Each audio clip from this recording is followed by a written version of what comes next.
नमस्कार।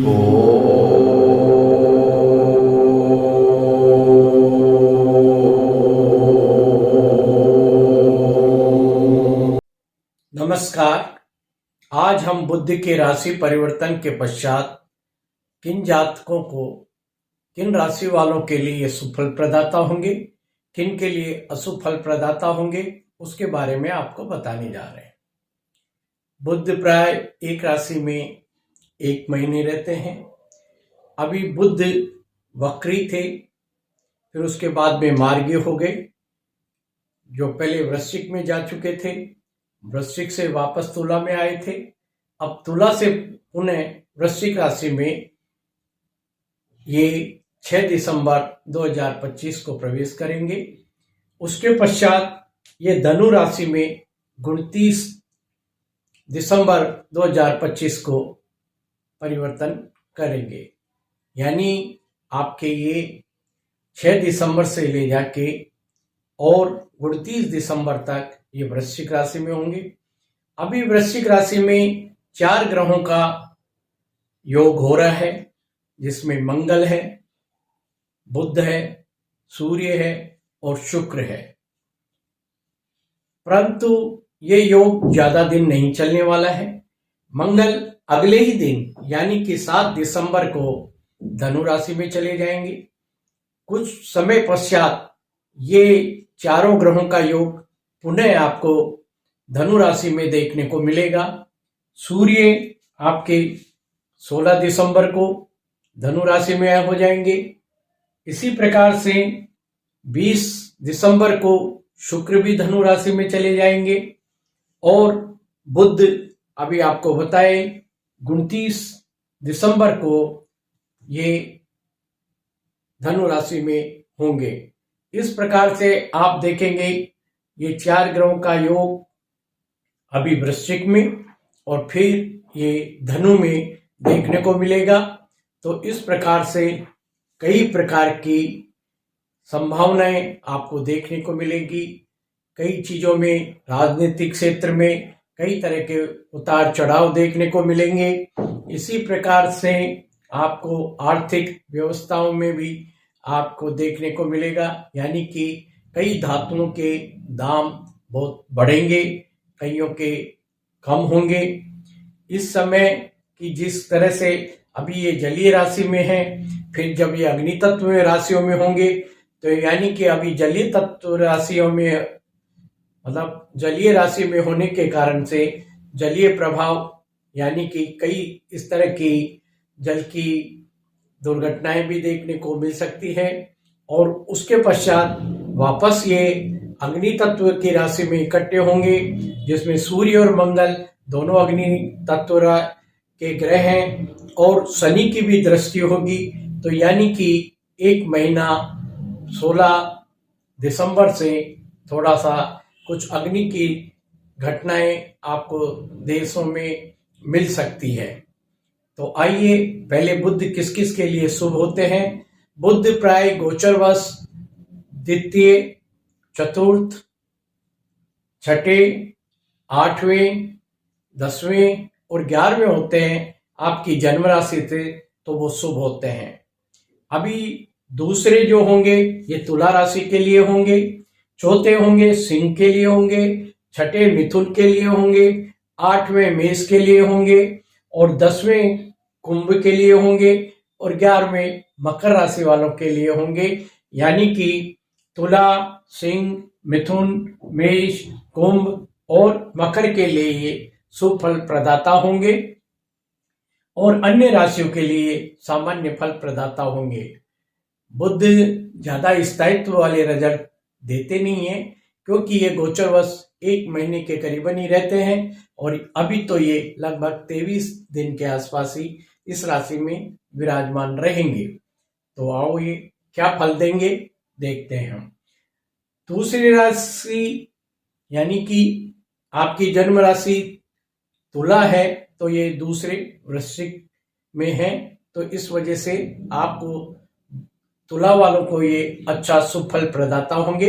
यानी आपके कुटुंब में कोई अच्छा कार्य होगा, धन संचय होगा, वाणी में आपकी मिठास होगी और भोजन भी आपको अच्छे खाद्य पदार्थ मिलेंगे इस समय।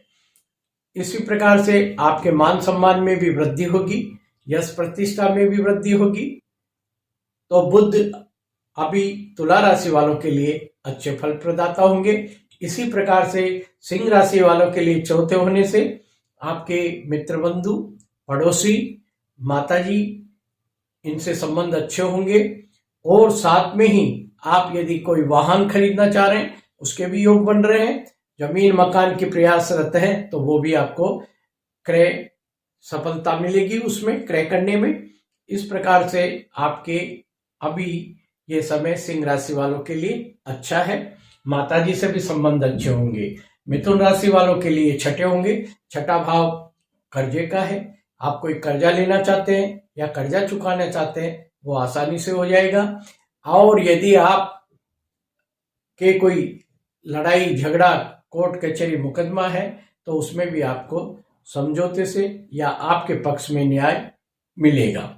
इसी प्रकार से आपके स्वास्थ्य के भी जो कुछ बीमारी ऐसी चल रही है जिसमें आपको सुधार होगा और शारीरिक कष्ट से भी आपको थोड़ा सा आराम मिलेगा। और आप कोई प्रतियोगिता परीक्षा में यदि सम्मिलित हो रहे तो उसमें भी आपको सफलता प्राप्त होगी। इस प्रकार से आपको मिथुन राशि वालों के लिए ये अच्छे सुफल प्रदाता होंगे।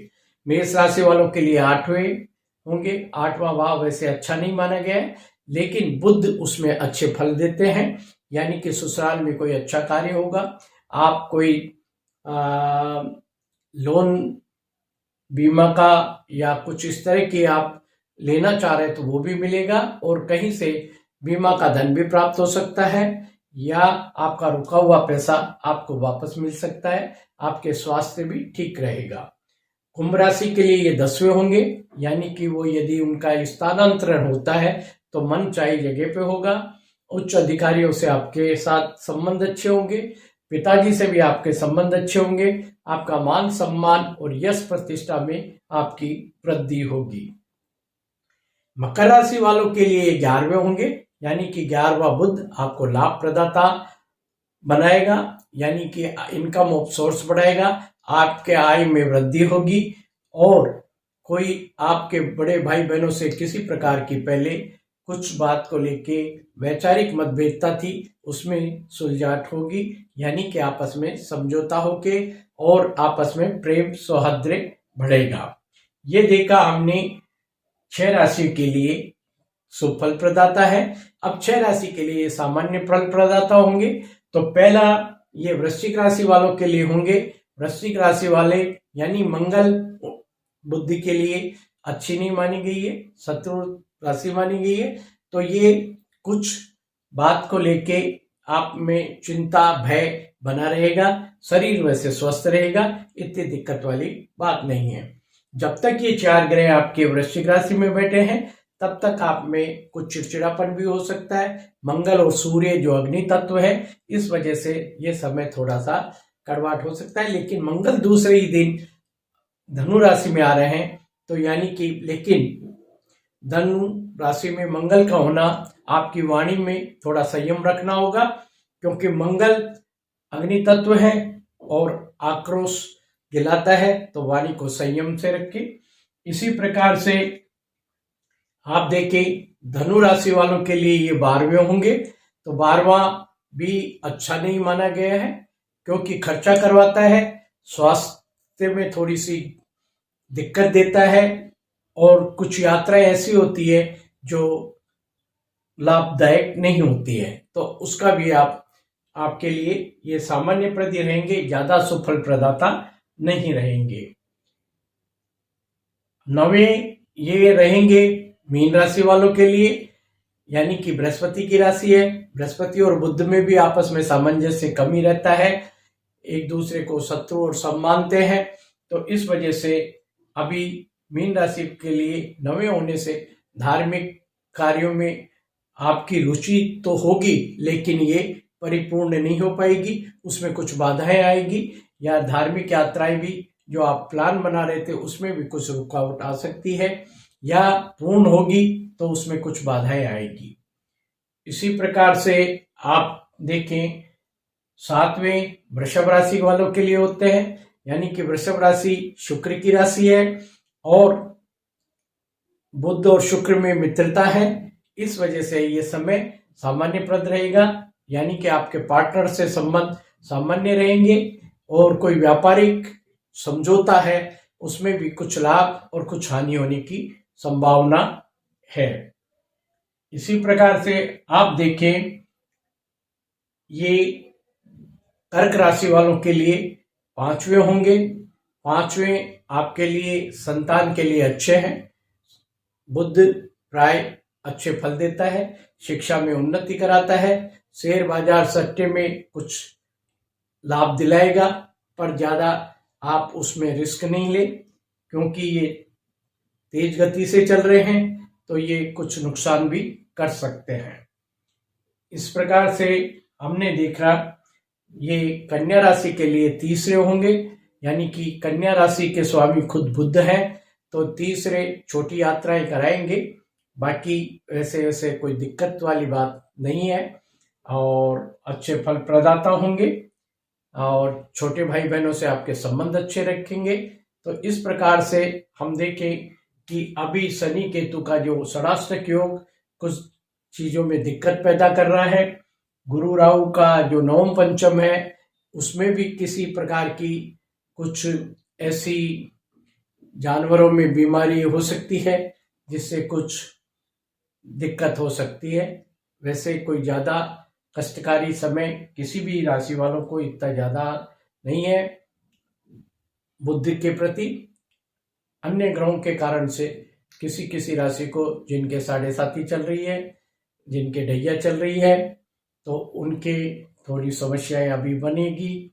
और विशेषकर राहु केतु कुंभ और सिंह राशि में चल रहे हैं, तो उनको भी अभी थोड़ा सा समय में जो उनके कार्यों में रुकावट आ रही है वो कुछ हद तक बृहस्पति उनको पूर्ण करेंगे।